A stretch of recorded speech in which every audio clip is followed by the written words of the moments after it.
A aula de hoje é sobre a América Portuguesa no século XVIII, principalmente a mineração, o ciclo da mineração. Então, desde o início da presença portuguesa no Brasil, os colonizadores procuravam metais e pedras preciosas. Então, nesse período, Portugal passava por graves problemas financeiros. Então, primeiro, em consequência da União Ibérica, que durou de 1580 a 1640, período em que Portugal perdeu a sua autonomia em relação à Espanha. Depois, com a recuperação do trono português pela dinastia Bragança, ocorreu a crise do açúcar, devido à expulsão dos holandeses na insurreição pernambucana, e o produto, o açúcar, ele passou a ter concorrência em outros centros produtores. Então, o ciclo da mineração, final do século XVII até o século XVIII. Em suas andanças pelos sertões, os paulistas acabaram encontrando metais preciosos e concretizando, portanto, o velho sonho do luso de encontrar o metal aqui na sua principal colônia. Então, por volta de 1690, ocorreram as primeiras descobertas importantes do metal precioso e atribui-se o achado a bandeirantes paulistas. O garimpo dessas primeiras jazidas rapidamente interessou a muitos, que se concentraram na extração de pepitas na beira de rios, que é o chamado ouro de aluvião, que é aquele ouro mais de superfície. Em Lisboa, a descoberta foi motivo de festas. Na colônia, logo após a descoberta de ouro, os paulistas reivindicaram ao rei de Portugal que somente os moradores da vila de São Paulo pudessem exercer a exploração do metal, já que Borba Gato, era paulista. Mas isso era inviável, na medida em que não paravam de chegar estrangeiros e pessoas de todas as regiões do Brasil para tentar uma vida melhor em busca do ouro. Então, os paulistas chamavam os que vinham de fora de emboabas, palavra indígena que quer dizer aves de pés cobertos, em referência às botas que os estrangeiros calçavam. Disso resultou uma guerra civil, a chamada Guerra dos Emboabas, que durou de 1708 até 1709. Então, os paulistas foram derrotados e o conflito só serviu para a coroa portuguesa ser ainda mais rigorosa em seu domínio sobre a região. A metrópole criou a capitania das Minas Gerais em 1720 e elevou a Vila de São Paulo à categoria de cidade em 1711, separando-a da capital do Rio de Janeiro. Em 1730, ocorre a descoberta também de diamantes em Minas Gerais. Até 1760, mais ou menos, cerca de 600 mil portugueses migraram para a região mineradora. Na colônia, o deslocamento interno também foi tão intenso que causou o despovoamento de muitas capitanias. Estima-se que a população da colônia cresceu de 180 a 300 mil habitantes em 1690 para 3 milhões e 25 mil habitantes em 1798. Além da extração do ouro, muitos migrantes foram atraídos pelo comércio, que se desenvolveu nas vilas e cidades surgidas em decorrência da atividade mineradora também. A descoberta de ouro nas regiões das minas atraiu pessoas de várias partes do Brasil e da Europa. Em torno das lavras, surgiram casas, ruas e os primeiros espaços públicos também. As novas cidades, elas cresciam espontaneamente, então de acordo com as necessidades de ocupação. Então, o atropelo da ocupação das vilas mineiras, ao lado de outros fatores, explica a instabilidade social que caracterizou a região, a pobreza em que vivia a maior parte da população e a dificuldade de estabelecer atividades econômicas estáveis e também duradouras. Então, apesar da abundância do ouro, poucos habitantes das cidades mineiras conseguiram acumular fortunas. Outro fator importante é o surgimento de uma classe média urbana, de religiosos, advogados, artesãos, burocratas, militares e comerciantes. No próximo slide, nós vamos falar um pouquinho mais sobre isso. O aumento do consumo de produtos internos da colônia. Por quê? Os tropeiros, por exemplo, eles viajavam pelo interior do Brasil transportando todo tipo de produto para a região das Minas. Então, eles cruzavam todo o território brasileiro e, gradativamente, eles foram integrando, por meio do comércio, as regiões da colônia. Então, eles levavam escravos, açúcar, charge, cachaça, entre outros produtos. Chegavam de diversas regiões com uma frequência cada vez maior à região das Minas, transformando-a num eixo econômico do Brasil.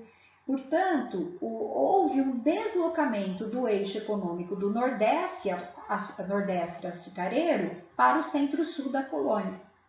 Outro motivo importante foi a transferência da capital de Salvador para o Rio de Janeiro, porque o Rio era um centro muito mais próximo da região mineradora, portanto, mais fácil para controlar também a saída desse ouro. A expansão do território brasileiro, obviamente, e houve também muitos problemas de abastecimento na região. Porque as pessoas que foram para a região mineradora, elas tinham um sonho de enriquecer e nem sempre esse sonho se realizava. Então, é por isso que a gente diz que numa região tão rica havia muita pobreza. Também a mineração, ela incentivou as artes de uma forma geral, artes plásticas, a música e a literatura. E claro, as revoltas coloniais também aconteceram. Uma delas, como eu já falei, foi a Guerra dos Emboabas. Mais para frente falaremos sobre outras. Ao contrário da sociedade açucareira do Nordeste, o centro da vida nas minas não eram as fazendas, mas as cidades, onde se aglomeravam milhares de pessoas. Ali, os habitantes cuidavam dos seus negócios, promoviam festas e participavam também das atividades religiosas. Então, como era formada essa sociedade mineradora? Então, ela era, diferentemente da açucareira, ela era muito mais diversificada, com maior mobilidade social, menos patriarcal. Não havia tanto luxo como costumamos pensar. O casamento predominava entre os ricos e as disputas entre as irmandades religiosas, que eu falarei sobre elas mais para frente. Então, como era formada? Então, de grandes proprietários de lavras, grandes comerciantes e altos funcionários do governo, que seria o topo da pirâmide social. E numa classe, um grupo mais médio, seriam os chamados profissionais liberais, artesãos, militares, comerciantes, enfim, artistas, escritores, e também os homens livres pobres, que eram livres, porém não tinham essa ascensão social. E, óbvio, a grande massa formada por escravos. Então, a descoberta de ouro brasileiro trouxe a promessa de alívio para as finanças portuguesas. Como era fácil praticar o contrabando, a coroa impôs normas rígidas para a exploração aurífera e taxou pesadamente o metal. Assim, montou-se uma intensa estrutura administrativa para controlar a região mineradora. Então, milhares de pessoas se dedicavam à procura dessas novas lavras de ouro. Então, pelas leis da época, os metais preciosos eram propriedade da coroa. E a descoberta de cada lavra tinha de ser comunicada ao governo e precisava de autorização especial para ela ser explorada. Depois de registrada, a mina era dividida em lotes conhecidos como datas, que eram os lotes mesmo, de terras. E o descobridor, ele podia escolher as duas primeiras datas, enquanto a seguinte ficava para o rei.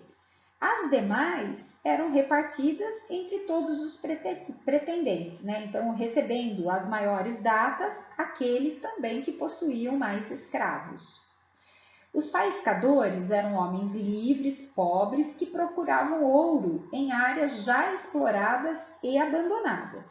Então, como o ouro era o de aluvião, aquele ouro de superfície, então a exploração intensa levou ao rápido esgotamento dessas reservas, né? Então, por volta de 1770, mais ou menos, houve a decadência da atividade mineradora. E aí surgem essa faiscação, que eram pequenas lavras de ouro. Então, tornaram-se muito comuns, né? Então, o número de pessoas que nelas trabalhavam era reduzido e muitas vezes um único escravo, um garimpeiro apenas. Então, os faiscadores, eles viviam em busca de novas áreas auríferas, como as margens e os barrancos dos rios, por exemplo, e esse garimpo, muitas vezes individual, permitiu que muitos escravos nessa época juntassem dinheiro para comprar a alforria, ou seja, a própria liberdade. Outro grande foi o distrito diamantino, que foi descoberto diamante na região onde hoje nós chamamos de Diamantina, ou na época Arraial do Tijuco, que foi o centro produtor de diamantes. Mas a exploração do diamante era um monopólio real sobre a extração dessa pedra. O principal imposto sobre a extração do ouro era o chamado quinto, ou seja, 20% do metal encontrado pelos mineradores pertencia à coroa portuguesa. Então, entre 1735 e 1750, instituiu-se também o chamado sistema de captação, que correspondia à cobrança de um valor por escravos maiores de 12 anos que o explorador possuísse. Em 1750, o governo português manteve apenas o imposto do quinto e fixou uma cota chamada de 100 arrobas, que é cerca de 1.500 quilos de ouro, mais ou menos, anuais para a área mineradora. Então, era essa quantidade de ouro que a Capitania de Minas tinha que entregar anualmente às autoridades portuguesas. Então, para pressionar os mineiros a cumprir a exigência, a coroa instituiu a chamada derrama, ou seja, a cobrança dos impostos atrasados. Ela estabelecia que a população completasse a cota de ouro com seus próprios recursos, caso a meta não fosse atingida. No final do século XVIII, com o rápido esgotamento das minas, o montante de ouro entregue à coroa ficou cada ano mais distante da meta exigida. E a ameaça de aplicação da derrama tornou-se então motivo de constante preocupação e descontentamento para os mineradores. Todo o ouro escoado da região mineradora era feito através da Estrada Real, que ligava a região das Minas Gerais até os portos das cidades do Rio de Janeiro e de Paraty. A maior também dificuldade para a coroa portuguesa era a existência do contrabando. Então, pois os mineradores, eles empregavam todos os meios para levar o ouro para fora das minas e do Brasil. Então, o governo português procurou reprimir o tráfico, implantando as chamadas casas de fundição, onde as autoridades recolhiam o quinto que cabia à coroa, transformavam o ouro em barras e nelas gravavam o selo real. Então, a partir de então, o precioso metal, que antes circulava em pó ou em pepitas, só podia agora circular em barras. Então, qualquer outro tipo de circulação de ouro era rigorosamente proibido, com penas que iam do confisco dos bens até o exílio para a África. Nós vemos aqui ao lado, na figura, duas barrinhas de ouro, que era chamado de ouro quintado. Então, nós observamos a data, 1796, havia também o selo aqui da coroa portuguesa, enfim. Outra coisa também muito comum nessa época eram os chamados santos do pau oco, né? Então, como os impostos que criava a coroa portuguesa, ela pretendia controlar essa produção de riquezas na colônia e evitar o contrabando. No entanto, a maioria da população se sentia muito prejudicada com esse excesso de taxas. E diante desse cenário todo, os habitantes das minas criaram diversos, digamos, artifícios para driblar a fiscalização e a cobrança dos impostos. Então, figuras de santos entalhadas em madeira, oca, transportavam o ouro, diamantes e até outras peças de valor também. Assim, muitas riquezas foram contrabandeadas e escaparam assim do fisco. Essas esculturas, então, como eu já falei, ficaram conhecidas como Santo do Pau Oco. Com o tempo, né, essa expressão Santo do Pau Oco, ela adquiriu novos significados. Então, a gente hoje, por exemplo, atualmente, quando alguém é chamado de Santo do Pau Oco, quer dizer que a pessoa é dissimulada, que tenta passar uma imagem diferente do que ela é verdadeiramente. Ou seja, né, uma pessoa que não é confiável. Aqui nós vemos algumas imagens dessa rota real, desse caminho real, e o mapa, né, que saía da região mineradora e como chegava até Paraty e ao Rio de Janeiro. O destino do ouro brasileiro. Portugal, após se libertar do domínio espanhol em 1640, a União Ibérica, ele buscou ajuda política e militar da Inglaterra, que exigiu a aceitação de um tratado comercial, conhecido por Tratado de Methuen, assinado em 1703. Então, o que dizia esse tratado? Também conhecido como Tratado dos Panos e Vinhos. Então, foi firmado entre Portugal e Inglaterra e definia o seguinte, que os ingleses comprariam o vinho produzido por Portugal e os portugueses se comprometiam em adquirir os produtos manufaturados britânicos. Esse tratado ele foi extremamente desvantajoso para a economia portuguesa, como um todo, né? Favorecendo apenas o setor vinícola de Portugal. Então, a dívida portuguesa ela crescia em relação à Inglaterra e o ouro vindo das minas brasileiras, por muitos anos, serviu para tentar liquidar esse déficit.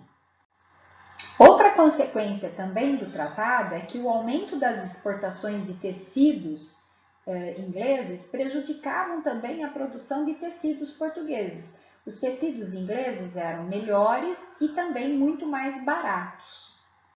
Os escravizados na sociedade mineira. Então, o escravo ele era a base de todo o trabalho na sociedade mineira.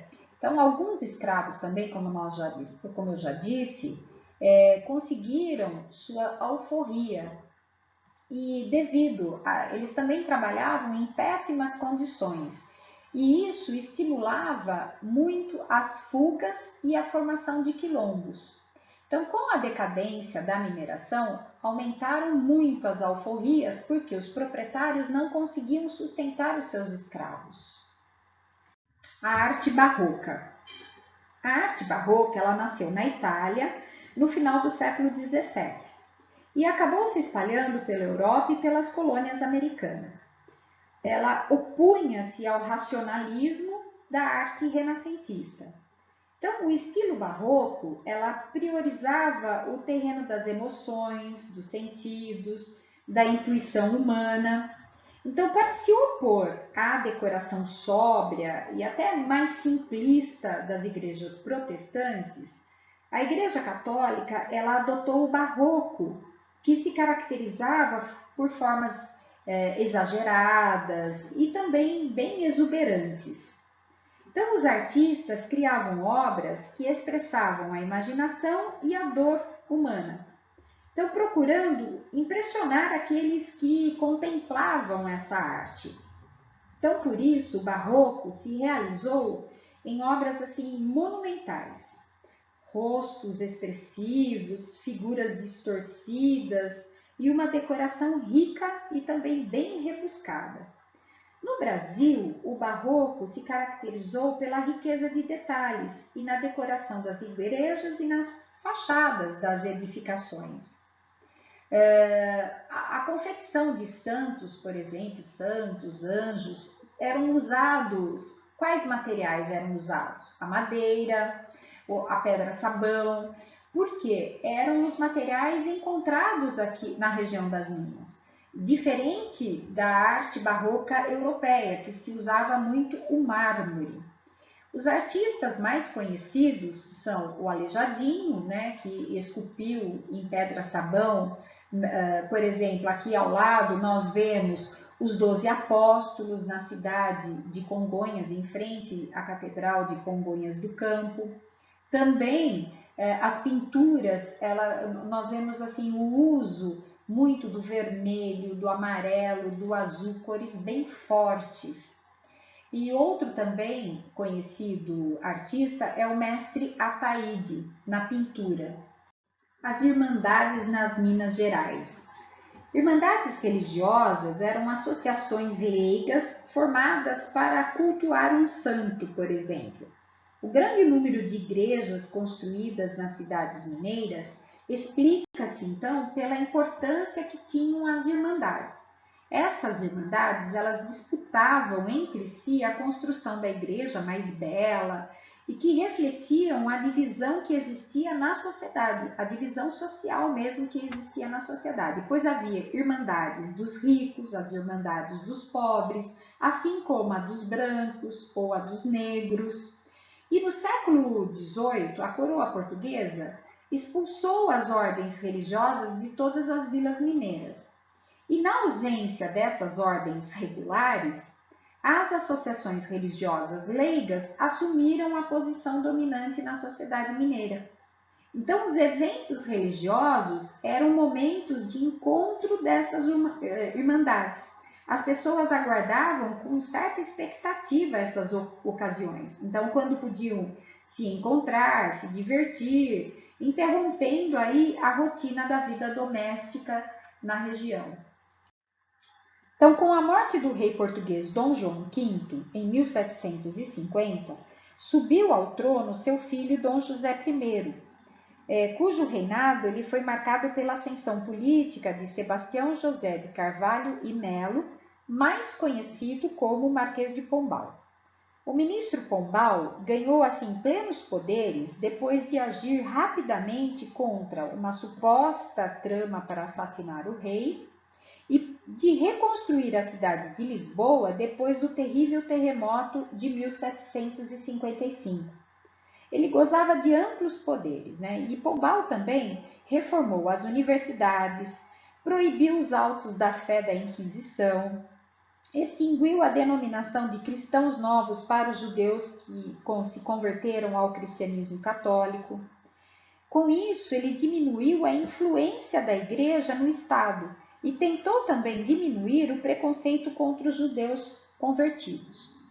No caso do Brasil, ele mandou mudar a capital de Salvador para o Rio de Janeiro em 1763, eu já falei sobre isso, que se localizava muito mais próxima, né, à região aurífera.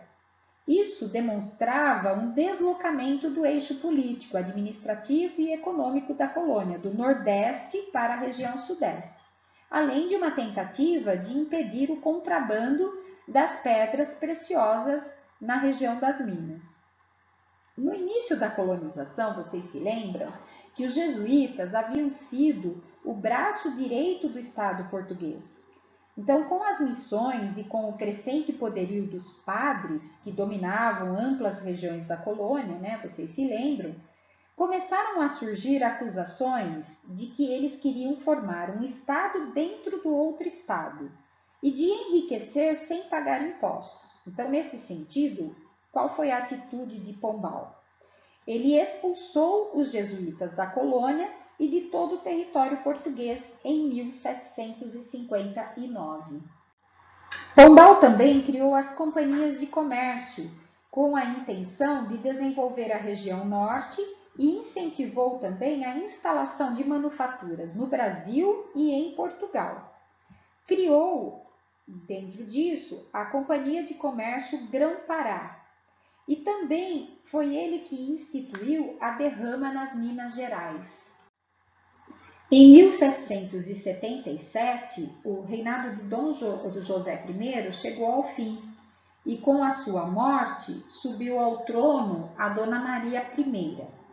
Porém, a rainha de Portugal começou a apresentar sinais de demência em 1792. Ela foi afastada do trono e, a partir dali, passou a ser conhecida como Maria a Louca. O afastamento da rainha abriu caminho para o seu filho, o príncipe regente Dom João, que seria confirmado rei em 1816 com o título de Dom João VI, após a morte da sua mãe aqui no Brasil.